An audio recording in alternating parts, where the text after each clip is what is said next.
Hi, this is the voice of Heidie Calero with another economic capsule regarding, this time, formidable competitors of Puerto Rico. Last week we talked about China, and today we are going to talk about India. So it's Chindia.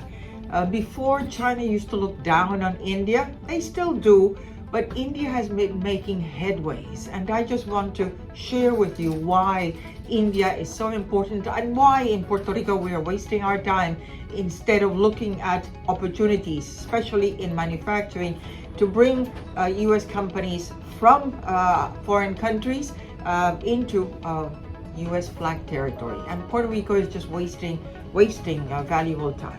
The first graph that I'm depicting for you is the reason why there must be economic growth. India, as well as China, has a swelling population. And in this graph, I'm depicting for you China, which is the green bar with about 1.4 billion people. India, with it's the purple column that I see here, it's about 1.1 billion people, and it will continue growing up to 1.3 billion dollars billion people by 2050. And then the United States with approximately 370 million, and that hasn't really changed very much even into the forecast. So enough.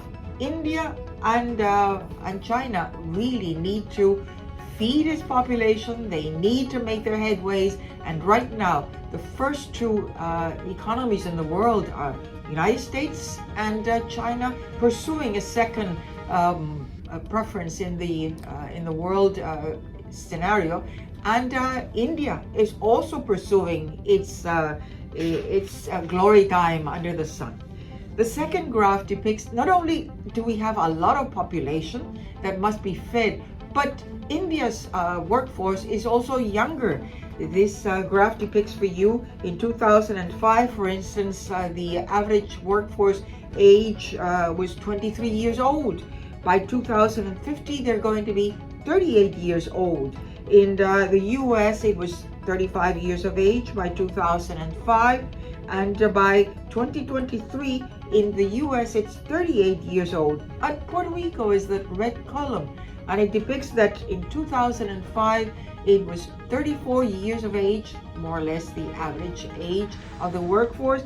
And by 2023, that was just this last fiscal year, it's 44 years of age. So we have less population, and it's aging even faster than it is in China and even in India. So definitely this is a challenge of why India is concerned about making its progress in terms of economic growth. And that is what I'm depicting in this third graph.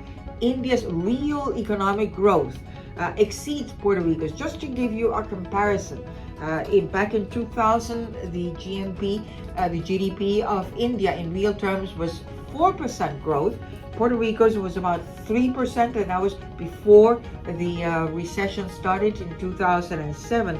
Since then, by 2007, when we had our recession of -2.9%, India was growing at a clip of 9.8%.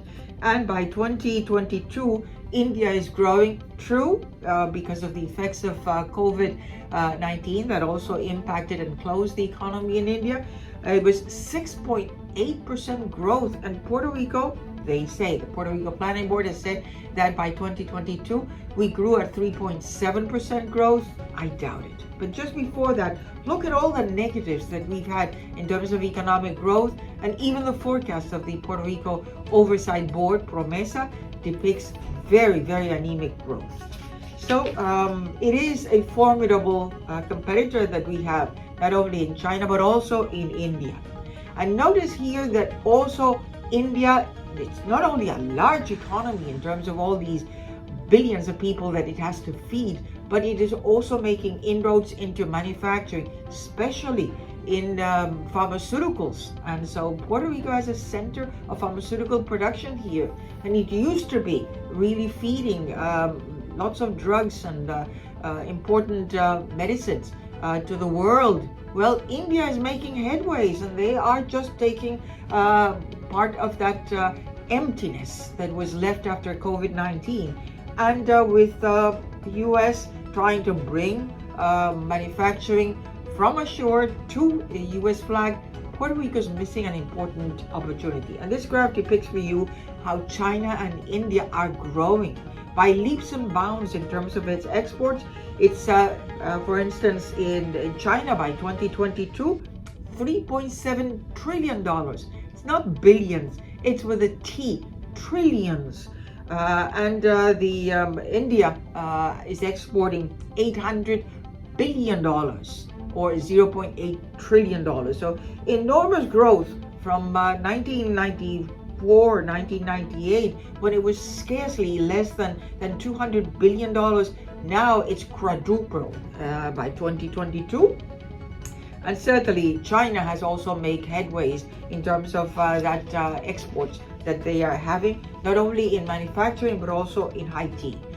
That's why the Foreign Direct Investment Index for 2023, when they look at all the world, they still have placed the US at the top in terms of attracting foreign investment. But we notice that already Congress and Biden are talking about limiting the investments in China for US companies. So this foreign direct investment will have also retaliation from other companies. Notice that China is at the top also, that's the green bar, and India, even though it's at the bottom, it is still within the first 20 to 25 countries in the world that are attracting that are attracting foreign direct investment, and they are making inroads in many of these manufacturings. And finally, this graph depicts for you 4 indicators of why corporate America is considering India.